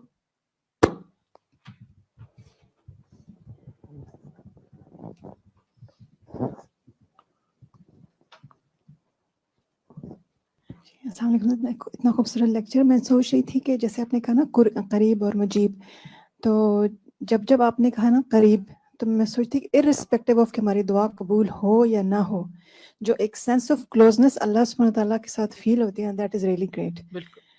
تو ایک اور چیز میں نے یہ پوچھنی تھی کہ جیسے ہم کہتے ہیں نا کہ انسان اپنے لیے شر کو ایسے مانگتا ہے جیسے خیر مانگ رہا ہے، اور ہم ادھر سے یہ کریں کہ اللہ سبحانہ تعالیٰ ہماری دعا قبول ضرور کرتے ہیں، تو پھر جب ہم اس طرح کے کوئی مانگ رہے ہوتے ہیں تو پھر یہ ہوتا ہے کہ وہ قبول نہیں ہوگی دعا؟ وہ اللہ پہ چھوڑ دیتے ہیں نا ہم، جی پھر وہ ہمارے لیے جو چاہتا ہے کرتا ہے، اسی لیے وہ بعض دعائیں روک لیتا ہے۔ ہم سمجھتے ہیں ہمارے لیے خیر ہے، حالانکہ وہ شر ہوتا ہے، تو اللہ تعالیٰ اس کو قبول نہیں کرتے، روک دیتے، کیونکہ وہ ہمارے لیے ہم سے زیادہ ہم پر مہربان ہے۔ جی استاذ، ایک اور جیسے حضرت زکریا نے اس نادا ربہ نداء خفیہ، تو وہ جو ندا ہے انہوں نے تو اللہ سے وہ مانگ رہے تھے نا چپکے چپکے، چپکے چپکے، سرگوشیاں، تو وہ پھر دل ہی دل میں۔ تو وہ پھر ندا وہ دعا کے سینس میں آئے گی، کیونکہ دعا میں آپ نے ڈیفینیشن بتائی نا کہ ہم اللہ سے مانگ رہے ہوتے ہیں، جی، اور وہ ندا میں سرگوشیاں، مناجات ان کو کہتے ہیں بیسیکلی، جو دل میں باتیں کرتے ہیں نا، سرگوشیاں کرتے ہیں اللہ تعالیٰ سے چپ کے لوگوں کے بعض اوقات بیچ میں ہوتے ہوئے، بعض اوقات تنہائی میں، تو یہ بھی دعا کی ایک قسم ہی ہے، مناجات جو ہے۔ جی، جزاک اللہ۔ جی، ان کو دیجیے سائرہ کو۔ السلام علیکم۔ وعلیکم السلام۔ استاذہ، جب آپ بتا رہی تھیں کہ ہم کیوں اللہ سبحانہ تعالیٰ سے دعا مانگیں، کہ تمام مخلوق اللہ سے مانگتی ہے، پھر اللہ سبحانہ تعالیٰ پسند کرتا ہے اور سارے خزانے اس کے پاس ہیں، آل دیٹ، تو میرے ذہن میں یہ بات آ رہی تھی کہ ہم اس لیے بھی مانگیں کیونکہ وہ ہم سے سب سے زیادہ محبت کرتا ہے، بالکل، تو یہ کہنا درست ہوئے گا، تو ہم اس لیے اس کو پکاریں۔ جی، انیسا۔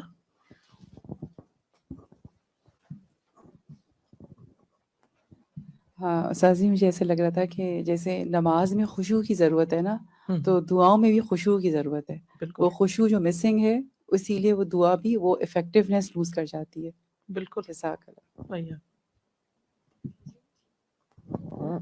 استاذہ، آج کا لیکچر ایسا تھا جیسے ذہن سازی ہو گئی ہے دعا کے لیے، ہم تیار ہو گئے ہیں رمضان کے لیے، کیونکہ ہر انسان کے ساتھ جیسے شیطان اور نفس لگا ہوتا ہے، تو ایسا لگ رہا ہے سارے بادل چھٹ گئے ہیں اور ہمارا جو ہے وہ ذہن تیار ہو گیا ہے دعا کے لیے۔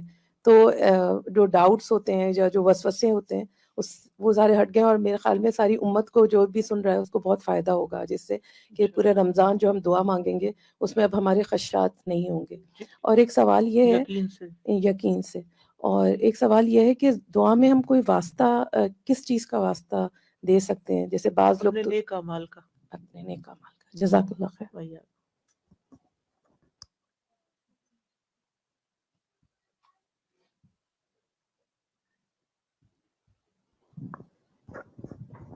آج جو یہ بات آپ نے شیئر کی نا کہ وہ اپنی دولت نہیں چھپاتا، تو یہ اتنا اچھا لگا، کیونکہ ہر شخص اپنی دولت چھپا کے رکھتا ہے اور دوسرے کو شیئر نہیں کرنا شیئر نہیں کرنا چاہتا، نہ اس کے اکاؤنٹس، نہ اس کی کچھ چیز۔ لیکن اللہ تعالیٰ کی ہر چیز ہمارے سامنے کھلی ہے، لیکن ہماری دیکھے کنجوسی کے ہمارے ہاتھ بھی جو ہے وہ نہیں آگے بڑھتے پھیلانے کے لیے، اور ہم اس طرح مانگتے بھی نہیں، اور نہ ہم اللہ تعالیٰ کی وسعت کو پہچانتے ہیں۔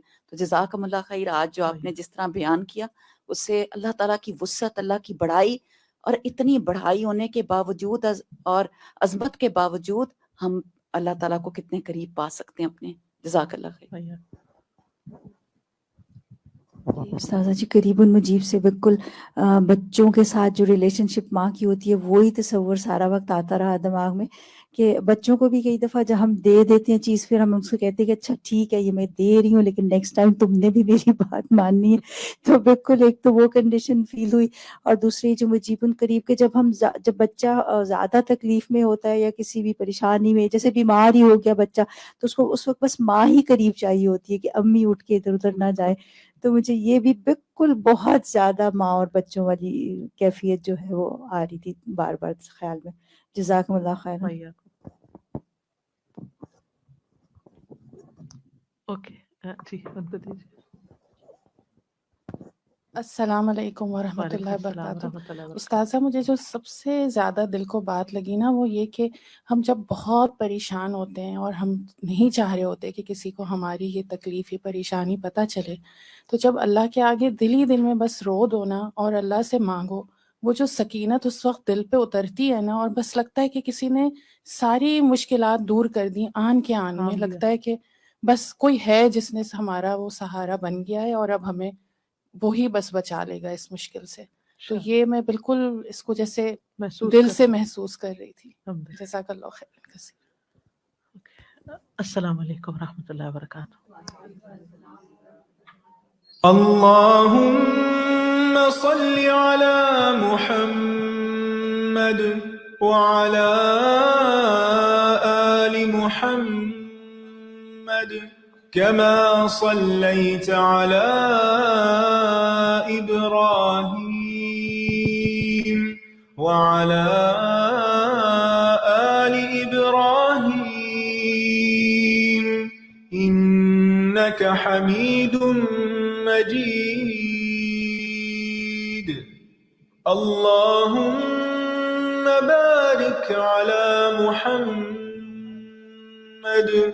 وعلى آل محمد كما باركت على إبراهيم وعلى آل إبراهيم إنك حميد مجيد.